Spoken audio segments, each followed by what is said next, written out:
ಇಡೀ ದೇಶವೇ ಬೆಚ್ಚಿ ಬೀಳಿಸುವಂಥ ಅತಿ ದೊಡ್ಡ ರಾಬರಿ ಪ್ರಕರಣ ಬೆಳಗಾವಿಯಲ್ಲಿ ಏನು ವರದಿ ಆಗಿರುವಂಥದ್ದು. ಪ್ರಮುಖವಾಗಿ 2 ಕಂಟೈನರ್ ವಾಹನಗಳಲ್ಲಿ ಸುಮಾರು 400ಕ್ಕೂ ಹೆಚ್ಚು ಕೋಟಿ ಹಣವನ್ನು ಸಾಗಿಸ್ತಾ ಇದ್ದಂಥ ಏನು ಕಂಟೈನರ್ ವಾಹನವನ್ನು ದರೋಡೆ ಮಾಡಿರುವಂಥ ವರದಿ ಸದ್ಯ ಆಗಿರುವಂಥದ್ದು. ಅದು ಎಲ್ಲಿ ಆಗಿದೆ ಅನ್ನೋದ್ರ ಬಗ್ಗೆ ಸಂಪೂರ್ಣವಾದಂಥ ವರದಿ ಕೊಡುವಂಥ ಕೆಲಸ ಮಾಡ್ತಿರುವಂಥದ್ದು.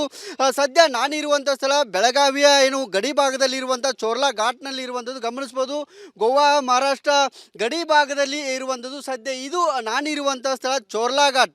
ಇದೇ ಒಂದು ಸ್ಥಳದಿಂದ ಅಂದರೆ ಈ ಒಂದು ಪ್ರದೇಶದಲ್ಲಿ ಸುಮಾರು 2 ಕಂಟೈನರ್ ವಾಹನಗಳಲ್ಲಿ ಗೋವಾದಿಂದ ಆಂಧ್ರದ ಕಡೆಗೆ ಅಂದರೆ ಬಾಲಾಜಿ ಟ್ರಸ್ಟ್ಗೆ ಸುಮಾರು 400 ಕೋಟಿಗೂ ಅಧಿಕ ಹೆಚ್ಚಿನ ಹಣ ಸಾಗಿಸಲಾಗ್ತಿತ್ತು ಅನ್ನೋ ಒಂದು ಮಾಹಿತಿ ಸದ್ಯ ಇತ್ತು. ಅದನ್ನು ಇದೇ ಒಂದು ಪ್ರದೇಶದಲ್ಲಿ ದರೋಡೆ ಮಾಡಿಕೊಂಡು ದರೋಡೆಕೋರರು ಹೋಗಿದ್ದಾರೆ ಅನ್ನೋ ಒಂದು ಪ್ರಕರಣಕ್ಕೆ ಸಂಬಂಧಿಸಿದಂತೆ ಮಹಾರಾಷ್ಟ್ರದ ನಾಸಿಕ್ ಪೊಲೀಸರು ಈಗಾಗಲೇ ಪ್ರಕರಣವನ್ನು ದಾಖಲಿಸಿಕೊಂಡು ಒಟ್ಟು 5 ಆರೋಪಿಗಳನ್ನು ಇಬ್ಬರು ಹುಡುಕಾಟವನ್ನು ಸದ್ಯ ಮಾಡ್ತಾ ಇದ್ದಾರೆ. ಜೊತೆಗೆ ಇದು ಯಾರ ಹಣ ಅನ್ನೋದ್ರ ಬಗ್ಗೆ ಇಲ್ಲಿ ಮಾಹಿತಿಯನ್ನು ನೋಡೋದಾದರೆ ಮತ್ತು ಪ್ರಕರಣ ಇದು ಯಾಕೆ ತಡವಾಯಿತು, ಯಾಕೆ ತಡವಾಗಿ ಬೆಳಕಿಗೆ ಬಂತು ಅನ್ನೋದನ್ನು ಕೂಡ ನೋಡೋದಾದರೆ ಇಲ್ಲಿ ಸಂದೀಪ್ ಪಾಟೀಲ್ ಎಂಬಾತ ಏನಿದ್ದಾನೆ ಈತ ಈ ಕಂಟೈನರ್ ವಾಹನಗಳ ಜೊತೆಗೆ ಹೋಗ್ತಾ ಇದ್ದ ಅನ್ನೋ ಕಾರಣಕ್ಕಾಗಿ ಆತನನ್ನು ಕಿಡ್ನಾಪ್ ಮಾಡಿದ್ದಾರೆ. ಬಳಿಕ ಆತನನ್ನು 2 ತಿಂಗಳ ಬಳಿಕ ಏನು ಬಿಡುಗಡೆಯನ್ನು ಮಾಡ್ತಾರೆ. ಇದಾದ ನಂತರ ಆತನ ಮೇಲೆ ಸಂಶಯ ಬಂದಂಥ ಏನು ಹಣದ ಮಾಲೀಕ ಕಿಡ್ನಾಪರ್ಸ್ ಹಣದ ಮಾಲೀಕ ಏನಿದ್ದಾನೆ ಕಿಶೋರ್ ಸಾಳ್ವೆ ಎಂಬವರು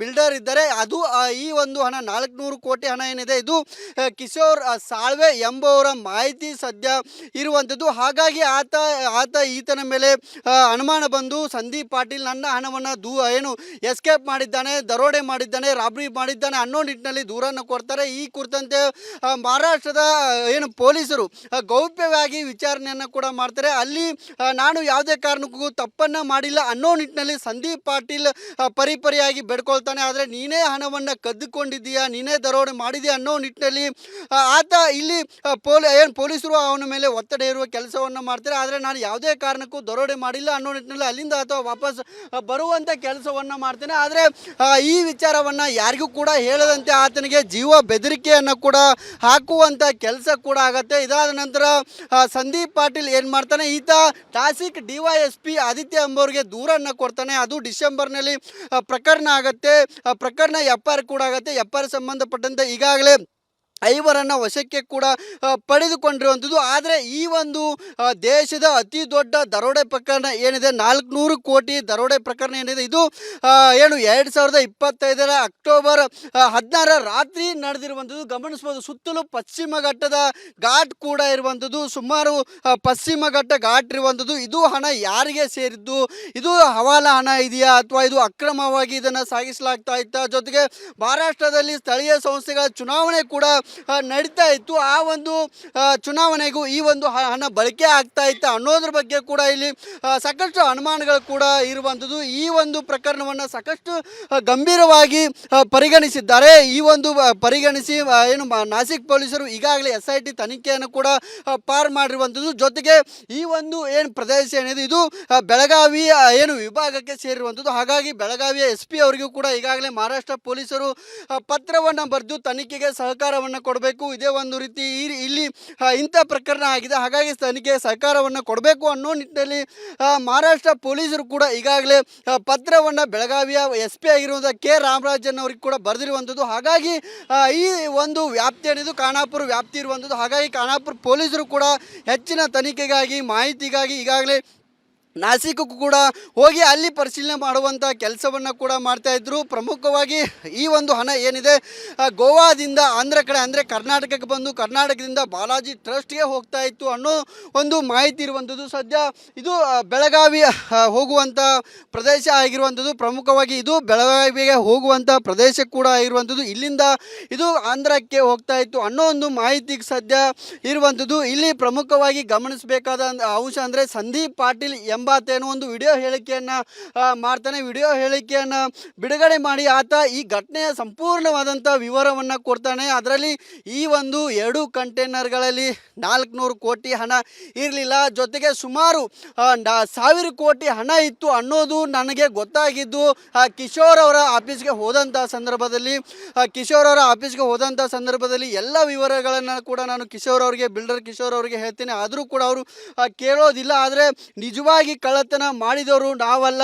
ಇಲ್ಲಿ ಪ್ರಮುಖವಾಗಿ ಕಳ್ಳತನ ಮಾಡಿದಂಥ ಆರೋಪಿಗಳು ವಿರಾಟ್ ಗಾಂಧಿ ಮತ್ತು ವಿಶಾಲ್ ನಾಯ್ಡು ಎಂಬವರು ದರೋಡೆ ಮಾಡಿದ್ದಾರೆ. ನಿಮ್ಮ ಜೊತೆಗೆ ಇದ್ಕೊಂಡು ಅವರೇ ಕಳ್ಳತನ ಮಾಡಿದ್ದಾರೆ ಅನ್ನೋ ಒಂದು ಆರೋಪವನ್ನು ಇಲ್ಲಿ ಸಂದೀಪ್ ಪಾಟೀಲ್ ಮಾಡಿರುವಂಥದ್ದು. ಆದರೆ ದೊಡ್ಡ ಪ್ರಕರಣ, ಅಂದರೆ ದೇಶದ ಅತಿ ದೊಡ್ಡ ದರೋಡೆ ಪ್ರಕರಣ ಆಗಿರೋದ್ರಿಂದ ಸದ್ಯ ಸಂಪೂರ್ಣವಾದಂಥ ಮಾಹಿತಿಯನ್ನು ಮತ್ತು ಯಾವ ಹಣ ಎಲ್ಲಿಂದ ಬಂತು, 400 ಕೋಟಿ ಹಣ ಎಲ್ಲಿಗೆ ಹೋಗ್ತಾ ಇತ್ತು ಅನ್ನೋದ್ರ ಬಗ್ಗೆ ಸಂಪೂರ್ಣವಾದಂಥ ಮಾಹಿತಿಯನ್ನು ಕಲೆ ಹಾಕುವಂಥ ಕೆಲಸವನ್ನು, ಜೊತೆಗೆ ಇದರ ಮಾಲೀಕರು ಯಾರು ಅಥವಾ ಇದು ರಾಜಕಾರಣಿಯವರಿಗೆ ಏನು ರಾಜಕಾರಣಿಯವರಿಗೆ ಸೇರಿದ ಹಣ ಆಗಿತ್ತು ಅನ್ನೋದ್ರ ಬಗ್ಗೆ ಸಂಪೂರ್ಣವಾದಂಥ ಮಾಹಿತಿಯನ್ನು ಏನು ತನಿಖೆಯನ್ನು ಮಾಡುವಂಥ ಕೆಲಸವನ್ನು ಕೂಡ ಮಹಾರಾಷ್ಟ್ರ ಪೊಲೀಸರು ಮಾಡ್ತಿದ್ದಾರೆ. ಜೊತೆಗೆ 2 ಕಂಟೈನರ್ಗಳ ಏನಲ್ಲಿ ಹಣ ಸಾಗ್ತಾ ಇತ್ತು, ಆ ಒಂದು 2 ಕಂಟೈನರ್ಗಳು ಸದ್ಯ ಎಲ್ಲಿದ್ದಾವೆ ಅನ್ನೋದ್ರ ಬಗ್ಗೆ 3 ರಾಜ್ಯದ ಪೊಲೀಸರು ಸದ್ಯ ಈಗ ಏನು ತಲೆ ಕೆಡಿಸಿಕೊಂಡು ಅವಕ್ಕೆ ಹುಡುಕಾಟವನ್ನು ಕೂಡ ಈಗ ಮಾಡ್ತಿರುವಂಥದ್ದು.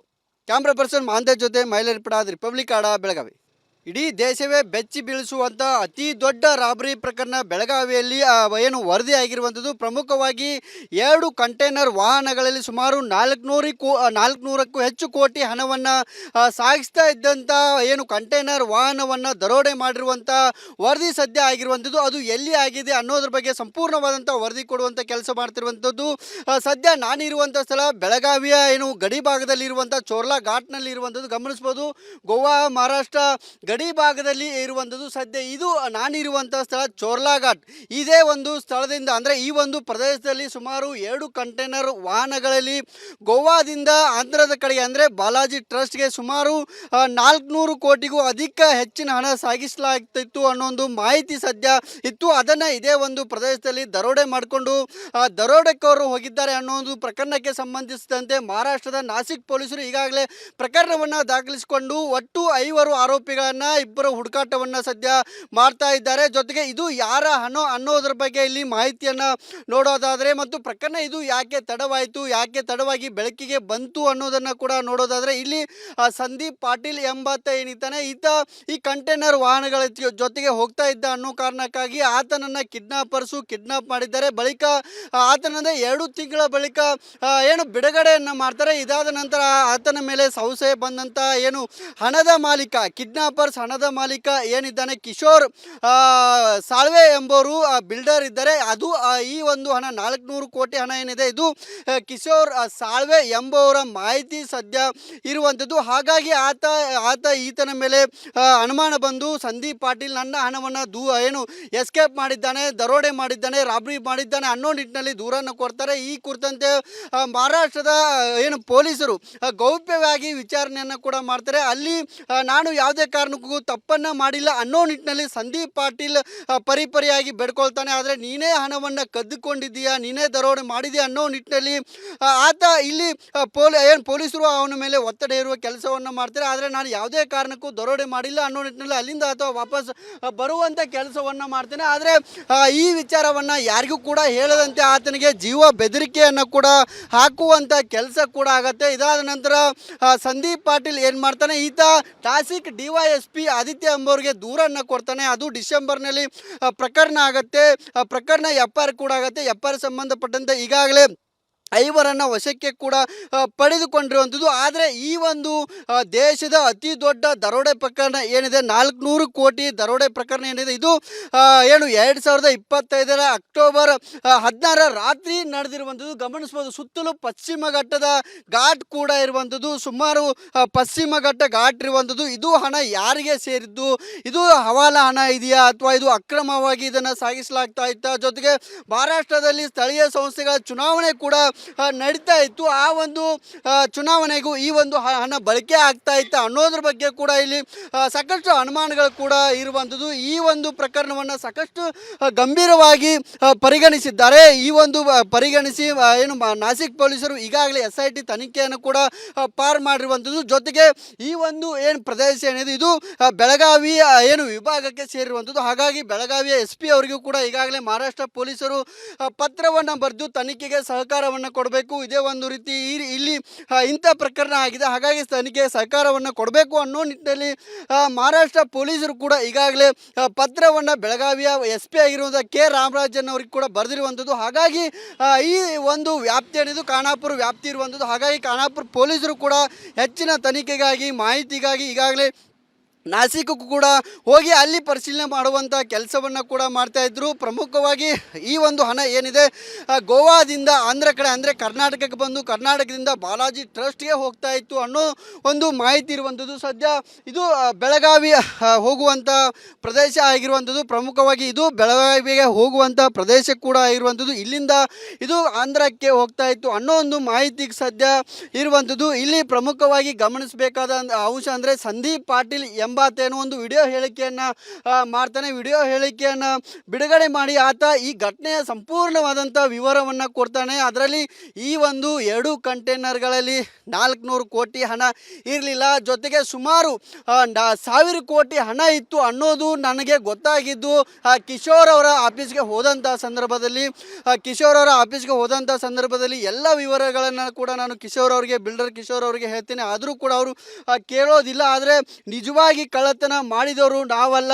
ಇಲ್ಲಿ ಪ್ರಮುಖವಾಗಿ ಕಳ್ಳತನ ಮಾಡಿದಂಥ ಆರೋಪಿಗಳು ವಿರಾಟ್ ಗಾಂಧಿ ಮತ್ತು ವಿಶಾಲ್ ನಾಯ್ಡು ಎಂಬವರು ದರೋಡೆ ಮಾಡಿದ್ದಾರೆ, ನಿಮ್ಮ ಜೊತೆಗೆ ಇದ್ಕೊಂಡು ಅವರೇ ಕಳ್ಳತನ ಮಾಡಿದ್ದಾರೆ ಅನ್ನೋ ಒಂದು ಆರೋಪವನ್ನು ಇಲ್ಲಿ ಸಂದೀಪ್ ಪಾಟೀಲ್ ಮಾಡಿರುವಂಥದ್ದು. ಆದರೆ ದೊಡ್ಡ ಪ್ರಕರಣ ಅಂದರೆ ದೇಶದ ಅತಿ ದೊಡ್ಡ ದರೋಡೆ ಪ್ರಕರಣ ಆಗಿರೋದ್ರಿಂದ ಸದ್ಯ ಸಂಪೂರ್ಣವಾದಂಥ ಮಾಹಿತಿಯನ್ನು ಮತ್ತು ಯಾವ ಹಣ ಎಲ್ಲಿಂದ ಬಂತು, 400 ಕೋಟಿ ಹಣ ಎಲ್ಲಿಗೆ ಹೋಗ್ತಾ ಇತ್ತು ಅನ್ನೋದ್ರ ಬಗ್ಗೆ ಸಂಪೂರ್ಣವಾದಂಥ ಮಾಹಿತಿಯನ್ನು ಕಲೆ ಹಾಕುವಂಥ ಕೆಲಸವನ್ನು, ಜೊತೆಗೆ ಇದರ ಮಾಲೀಕರು ಯಾರು ಅಥವಾ ಇದು ರಾಜಕಾರಣಿಯವರಿಗೆ ರಾಜಕಾರಣಿಯವರಿಗೆ ಸೇರಿದ ಹಣ ಆಗಿತ್ತು ಅನ್ನೋದ್ರ ಬಗ್ಗೆ ಸಂಪೂರ್ಣವಾದಂಥ ಮಾಹಿತಿಯನ್ನು ತನಿಖೆಯನ್ನು ಮಾಡುವಂಥ ಕೆಲಸವನ್ನು ಕೂಡ ಮಹಾರಾಷ್ಟ್ರ ಪೊಲೀಸರು ಮಾಡ್ತಿದ್ದಾರೆ. ಜೊತೆಗೆ 2 ಕಂಟೈನರ್ಗಳ ಏನಲ್ಲಿ ಹಣ ಸಾಗ್ತಾ ಇತ್ತು, ಆ ಒಂದು 2 ಕಂಟೈನರ್ಗಳು ಸದ್ಯ ಎಲ್ಲಿದ್ದಾವೆ ಅನ್ನೋದ್ರ ಬಗ್ಗೆ 3 ರಾಜ್ಯದ ಪೊಲೀಸರು ಸದ್ಯ ಈಗ ತಲೆ ಕೆಡಿಸಿಕೊಂಡು ಅವಕ್ಕೆ ಹುಡುಕಾಟವನ್ನು ಕೂಡ ಈಗ ಮಾಡ್ತಿರುವಂಥದ್ದು.